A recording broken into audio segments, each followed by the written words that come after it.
Dios le bendiga grandemente a todos mis hermanos en Cristo Jesús que verán este video, a todos aquellos amigos que de pronto no compartan la fe trinitaria. Pido a Dios que les bendiga. Espero que este video a todos ustedes les sea de bendición y de edificación. En esta ocasión estaremos haciendo, con la ayuda de Dios, una refutación al gran maestro y expositor de la unicidad, al señor Mendizábal.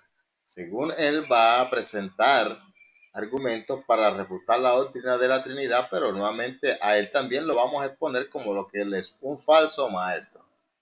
Diga, amados hermanos, un gusto poder saludarles a todos en el nombre de Jesucristo. Traemos hoy una hermosa palabra de Dios para tu vida. Miremos el siguiente video. Que la palabra Trinidad nunca fue empleada por ninguno de los apóstoles ni discípulos. Es más, bueno, pero aquí vemos al amigo Mendizábal acudiendo a la falacia del silencio. Yo no veo a ningún apóstol ni a ningún discípulo utilizando la palabra unicidad tampoco. Entonces, si usted niega que la doctrina de la Trinidad sea bíblica porque la palabra Trinidad no se usa en la Biblia, entonces por la misma lógica argumentativa tenemos que también entender que la doctrina de la unicidad no es bíblica porque la palabra unicidad no está en la Biblia. Entonces, ¿a qué juega usted, señor Mendizábal? Vemos aquí una doble moral, que es lo que usted está utilizando. La palabra unicidad tampoco está en la Biblia, pero el concepto de Trinidad sí, ya que es la palabra de Dios la que establece una distinción personal entre el Padre, el Hijo y el Espíritu Santo, y esto lo vamos a estar viendo más adelante.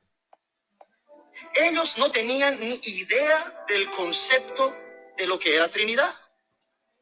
En los 2 primeros siglos de la iglesia después de Cristo, no hubo ni un solo cristiano que creyera en la Trinidad. La distinción personal entre el Padre, el Hijo y el Espíritu Santo está establecida en la palabra de Dios. Es Jesucristo quien se presenta como el Hijo de Dios enviado por el Padre, y es el mismo Jesucristo quien declara en Juan capítulo 14, Juan 14, verso 16, en donde Jesucristo dice que él rogaría al Padre para que envíe otro consolador. Esa palabra que allí se traduce como otro, de una vez vamos a refutar un video en donde usted presenta diciendo que esa palabra que allí se traduce como otro, lo que significa que es en otro modo. Y obviamente ustedes lo que hacen es tomar la definición simplificada que nos da Strong, pero esta es una explicación simplificada. Pero para los que estudiamos la palabra de Dios sabemos de que esa palabra que allí se traduce como otro realmente refuta lo que ustedes enseñan. Vea, aquí dice otro. Alos en el griego indica una distinción numeral. Escúchelo. Indica una distinción numeral de objetos de un carácter similar y se utiliza en sentido absoluto. Por ejemplo, Mateo 23, plural, junto a un hombre. Por ejemplo, Mateo 21, 36, con el artículo, por ejemplo, Mateo 5, 39, 1 Corintios 14, 29, plural. Los demás en Mateo 13, 5, parte literal. Otra parte, Lucas 9, 19, otros, Juan 9, 9, unos y otros, en Mateo 25, 20, otros, véanse algunos. Y luego dice, heteros, indica bien una distinción numérica o una distinción genérica diferente en carácter, etcétera. Luego da varias definiciones. Pero nuevamente volvemos aquí a lo que es la palabra que nos interesa, es la que se traduce en Juan 14, 16 como otro. Alos y heteros tienen una diferencia de significado que, a pesar de la tendencia a perderse, se debe observar en numerosos pasajes. Alos, como se ha observado, expresa una diferencia numérica. Escúchelo, Mendizábal. Alos expresa una diferencia numérica y denota otro de la misma clase y naturaleza. Otro de la misma clase. Obviamente que el Espíritu Santo es otro de la misma clase que Jesucristo, el Hijo de Dios. Y esto nos habla de la naturaleza divina, pero se establece una distinción personal declarando que el Espíritu Santo es otro consolador, otro de la misma clase que Jesucristo, es decir, otra persona divina. Entonces, ¿cómo viene usted con la mentirota a decirnos de que no creían en la Trinidad? La palabra Trinidad históricamente recién fue empleada por Tertuliano en el siglo II. Obviamente la empleó Tertuliano, pero eso no indica ni quiere decir de que el concepto de Trinidad no está en la palabra de Dios. Y nuevamente se lo repito, es la palabra de Dios la que establece la distinción personal entre el Padre, el Hijo y el Espíritu Santo. Y eso ni usted ni ningún unicitario lo va a poder refutar. En el año 325, un hombre llamado Constantino, que ni siquiera era cristiano, convocó a un concilio en Nicea. Y en este concilio... Bueno, aquí vemos al amigo destilando ignorancia, señor Mendizábal. Constantino no convocó ningún concilio. Este concilio fue convocado por el obispo Ocio de Córdoba, y lo que hizo Constantino fue apoyar la convocación del concilio. No fue Constantino quien convocó el concilio y tampoco intervino en él introduciendo doctrina, señor Mendizábal. Así que usted no entiende a dónde quiere usted llegar con eso. Atanasio, un hombre, dictaminó que el Padre es Dios, el Hijo es Dios, el Espíritu Santo es Dios. A ver, mi amigo, no es Atanasio, es la palabra de Dios la que declara que el Padre es Dios, que el Hijo es Dios, como lo vemos en el caso vocativo en Hebreos 1:8, más del Hijo dice tu trono es Dios. Caso vocativo, como también declara la palabra de Dios de que el Espíritu Santo es Dios. Ahora, a menos de que usted niegue de que el Padre y el Espíritu Santo sean Dios, señor Mendizábal. Según usted, esto lo estableció Atanasio, pero obviamente no es Atanasio. Usted está destilando ignorancia. Es la Biblia la que establece que el Padre es Dios, que el Hijo es Dios y que el Espíritu Santo es Dios. Pero no hay tres dioses, es un solo Dios. Y eso fue conocido como el... No. Amigo Mendizábal. Es la palabra de Dios la que nos demuestra que ese único Dios no es unipersonal, y eso lo vamos a estar viendo más adelante. Pero atanasiano. La Trinidad en realidad fue el producto de la influencia directa o indirecta de la filosofía platónica. Bueno, aquí vemos al amigo Mendizábal nuevamente con sus ideas rebuscadas. Habla mucho, pero al final, como Cantinflas, dice poco. Señor Mendizábal, vamos a educarlo gratuitamente. El concepto de unicidad al que usted apela y dice ser, como ustedes se autodenominan unicitarios, no es teológico. Es un concepto que es filosófico, es académico y también utilizado por los metafísicos. Entonces, según su propia argumentativa, usted está en una doctrina que no es bíblica, porque su doctrina, su supuesta doctrina de la unicidad es filosófica, no es teológica. Váyase educando, señor Mendizábal. Su origen es filosófico y no es bíblico. Déjeme decirle algo, Dios no debe depender de la historia. La historia depende de Dios. Claro, Dios no debe depender de la historia. Por eso es que no existe ninguna iglesia que se autodenominara unicitaria hasta después de la división que ocurrió en 1913 en Arroyo Seco, California, en donde alguien tuvo una supuesta revelación de que Jesucristo era el Padre y que tenían que bautizarse en el nombre de Jesús. Porque por ignorante no entendió lo que declara la palabra o lo que quiere decir bautícese en el nombre de Jesús. Entonces salió con una supuesta revelación, hubo una división en las asambleas de Dios, y este sujeto a partir de 1916 comenzaron a enseñar su herejía, a diseminarla, pero también se empezaron a autodenominar como unicitarios.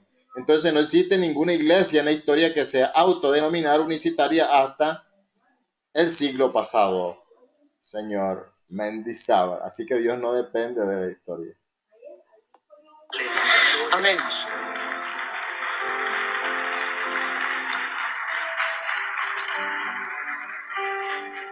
La Trinidad coloca a Dios en tres personas, pero estas no son doctrinas hebreas.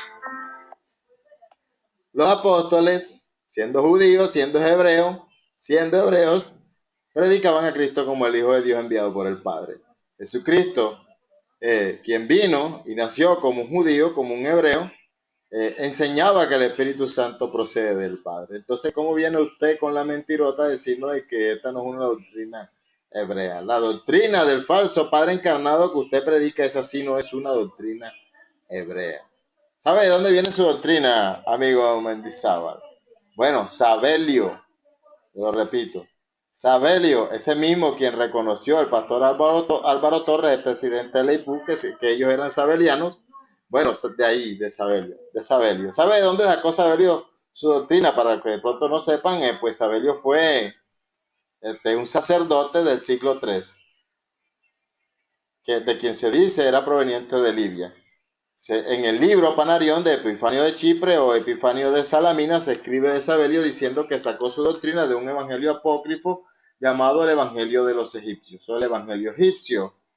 Allí dice en el libro Panarión de Epifanio de Chipre, de que esta gente que utilizaban este evangelio apócrifo, obviamente un evangelio gnóstico, decían de que Jesucristo a escondida les había revelado de que él era el mismo Padre, y es la doctrina de mentira que usted enseña. No viene de la Biblia su doctrina, señor Mendizábal. No viene, su doctrina viene de un hereje que sacó su doctrina de un evangelio gnóstico, el evangelio de los egipcios, no de la palabra de Dios. Los cristianos se gozan y se alegran de ser injertados en la rama de Abraham. Dice, no éramos judíos, pero ahora somos israelitas, somos el Israel espiritual de Dios. Pero para ser el Israel espiritual de Dios tenemos que mantener la esencia monoteísta de Israel. Esencia monoteísta, no esencia modalista, eso es algo muy distinto. Sabelio predicaba modalismo, pero en la Biblia no se enseña modalismo, en la Biblia se enseña de que hay un solo y único Dios.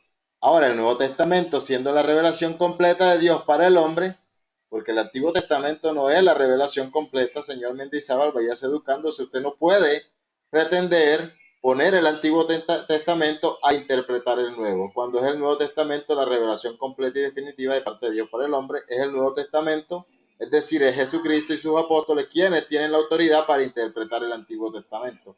Y entonces, aquí en el Nuevo Testamento se nos muestra de que aunque hay un solo y único Dios, ese Dios no es unipersonal. Porque hablamos de filología, con respeto, doctor, pero debo presentar mi parte. Hablamos de filología, del entendimiento de los idiomas. Ahora vamos a hablar con Abraham, con Isaac, con Jacob, con David, con Daniel.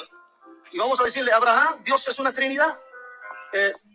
Si pudiéramos hablar con Abraham, con Isaías, con Isaac, con David, con Daniel, con Moisés, y le preguntáramos, ¿ustedes creen que el Padre va a venir y se va a encarnar y se va a meter en un estuche de carne? Porque usted, como blasfemo, para usted el Hijo simplemente es un estuche de carne, lo comparó con un estuche de guitarra.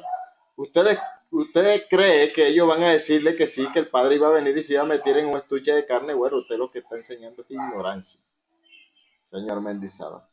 La revelación de Dios para el hombre es progresiva y hay cosas que no le fueron reveladas en el Antiguo Testamento a sus siervos. ¿Sabe qué declara la palabra de Dios por el apóstol Pablo?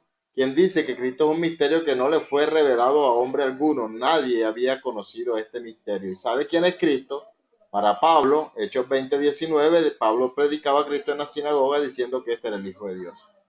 Pero dice que a Dios le plació revelarlo a sus santos. Obviamente, y cuando dice sus santos, está hablando de sus discípulos en el Nuevo Testamento. Es una revelación que se dio en el Nuevo Testamento de que el Padre tiene un hijo. David, Dios es una Trinidad. Moisés, Dios es una Trinidad. ¿Ustedes creen que ese concepto estaba en la mente de Abraham, de Isaac? ¿Ustedes creen que el concepto es que Moisés, el Padre se va a encarnar? Abraham, el Padre se va a encarnar. Isaías, el Padre se va a encarnar. ¿Usted cree que es un concepto que ellos creían? No, mi amigo. Entonces usted lo que está haciendo es tirarle piedras al humo. Jacob, de los profetas de Isaías, Jeremías, ese concepto ni existía. Nunca se le metió en la cabeza de un hebreo que la palabra Elohim era una pluralidad de personas en Dios. Ese es su idioma, no es el nuestro. La palabra de Elohim, así sea un dolor de muelas para ustedes, es un plural. Y no es un plural majestático. Si a ellos no los pudimos convencer en su propio idioma, no trate de convencer a nosotros en un idioma que se extraña al nuestro. Si usted ni siquiera conoce el idioma que habla y quiere ser maestro del griego y del hebreo. Todavía debe permanecer en los corazones de la iglesia el Shema Israel, Adonai Eloheinu, Adonai Echad. Oye Israel, el Señor nuestro Dios, el Señor uno es. Oye Israel, el Señor nuestro Dios, el Señor uno es. El Shema. Bueno, muy utilizado por los judíos. Pero resulta que la palabra que allí en Deuteronomio 6:4 se traduce como uno es Echad. Y es la misma palabra utilizada en Génesis 11:6. Y dijo Jehová, he aquí el pueblo es uno, y lo está diciendo Jehová. Allí no dicen los pueblos, dice el pueblo. He aquí el pueblo es uno. ¿Acaso será que como el pueblo es uno, es un pueblo unipersonal en donde solamente hay una persona? Obviamente que no. Solamente cabe en la mente torcida de una persona que está trastornada por un espíritu de error. He aquí el pueblo es uno y se utiliza la palabra Ejá, que es la misma palabra utilizada en Deuteronomio 6:4. Entonces ustedes no entienden por rebelde de que el uno de Dios no es un uno numérico, señor Mendizábal, no es un uno numérico.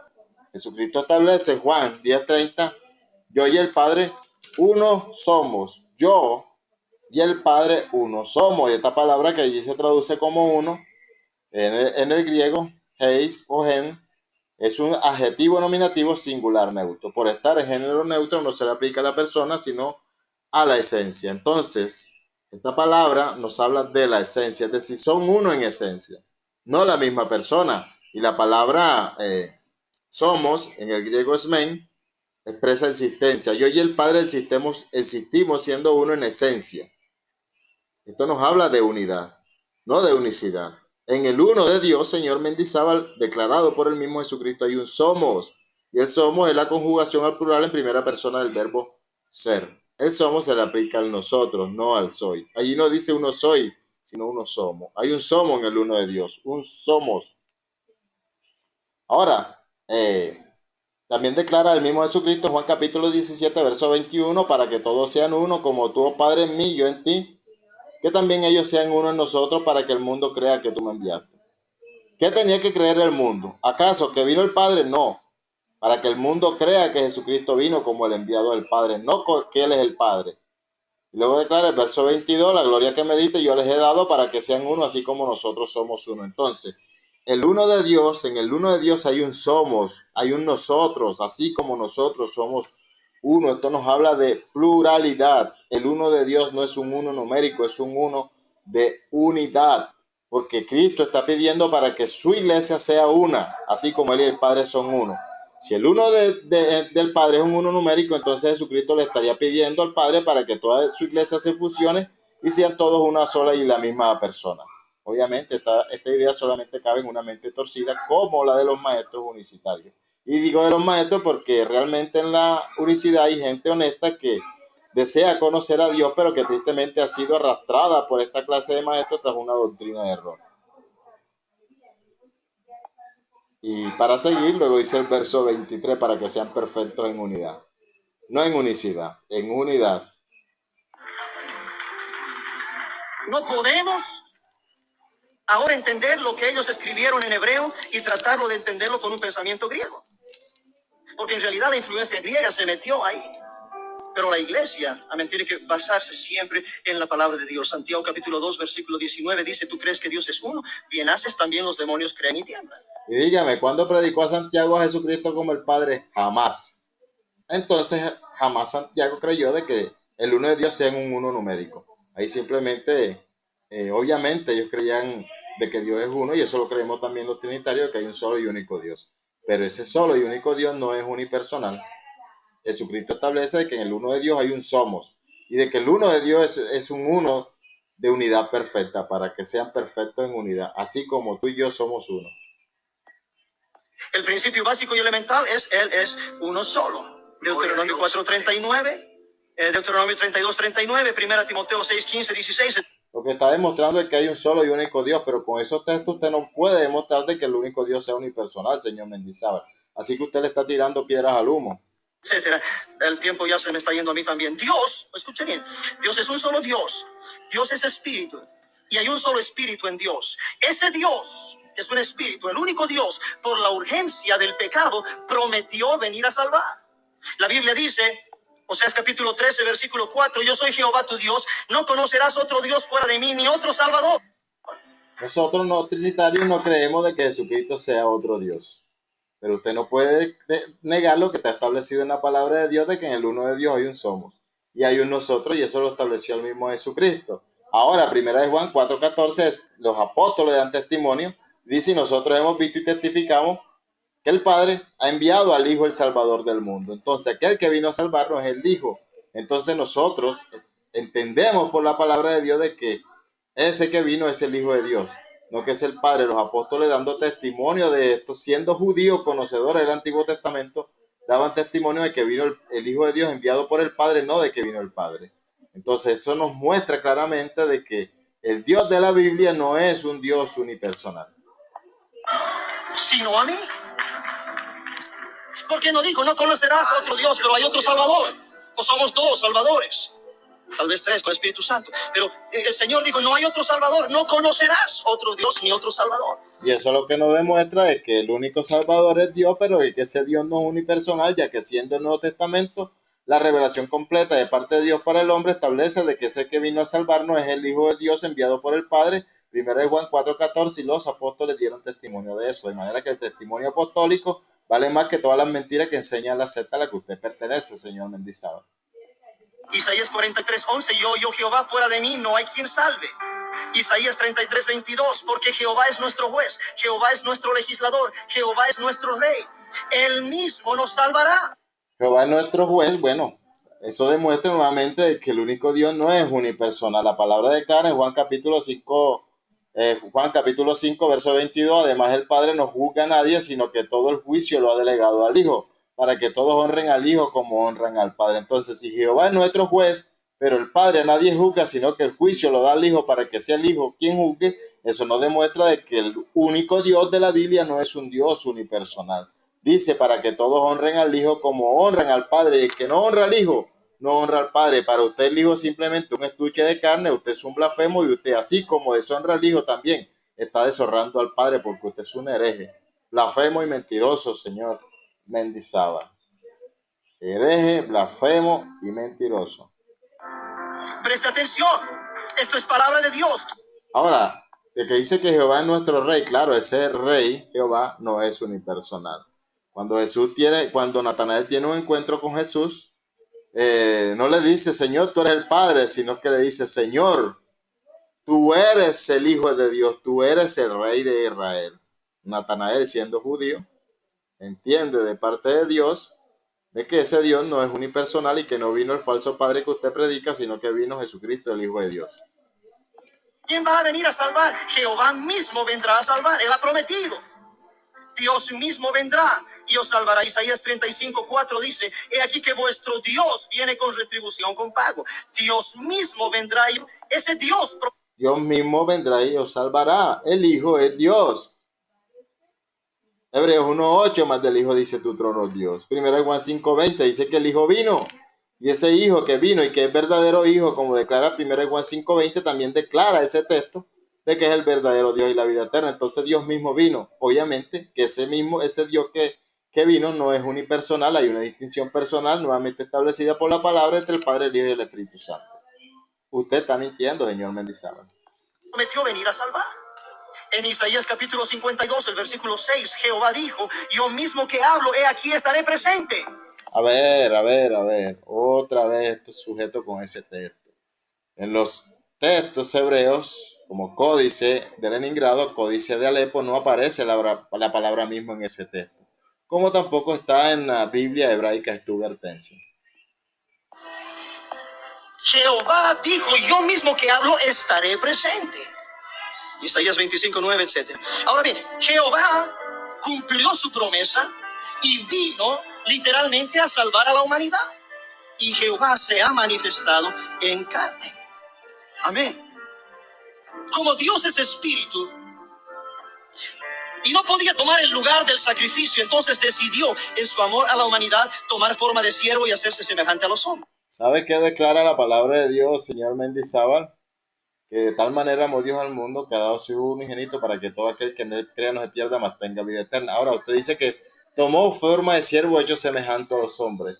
Haya pues en vosotros este sentir que hubo en Cristo Jesús, el cual existiendo en forma de Dios no estimó el ser igual a Dios. Dice que existía en forma de Dios, pero que no estimó el ser igual a Dios, es decir, no estimó el ser igual al Padre. Aquí vemos ya establecido una distinción personal entre el Cristo y el Padre. Luego dice que se despojó a sí mismo tomando forma de siervo, hecho semejante a los hombres, y estando en una condición de hombre se humilló hasta lo sumo.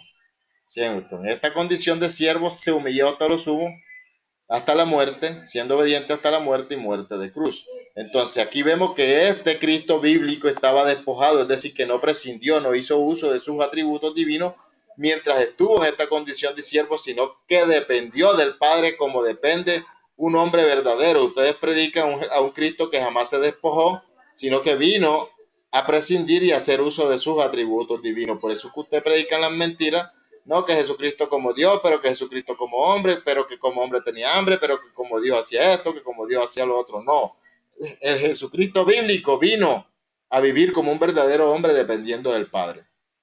Ese es el verdadero Jesucristo, el bíblico, que estaba despojado, no prescindió ni hizo uso de sus atributos divinos, vivió como vive un verdadero hombre. Ustedes predican un Cristo falso que jamás se despojó. Filipenses 2:7. Primera Timoteo 3:16 dice, e indiscutiblemente, grande es el misterio de la piedad. En ese texto no aparece el sustantivo seo en los textos griegos. Allí dice, grandemente es el misterio de la piedad. Él fue manifestado en carne. ¿Quién vino en carne? Obviamente que no vino el Padre. Romanos 8:3 dice que lo que era imposible para la ley, por cuanto era débil por la carne, Dios envió a su Hijo en semejanza de carne. No dice que vino el Padre, dice que vino el Hijo enviado por el Padre. Entonces usted está predicando otro Cristo. Obviamente su doctrina es una doctrina de error. Entonces aquí el amigo Mendizábal está más que refutado. A todas aquellas personas que ven este video, Dios les bendiga grandemente y les agradecería si comparten este video para que más personas conozcan la verdad y salgan de esa doctrina de error. Sin nada más que decir, Dios les bendiga grandemente.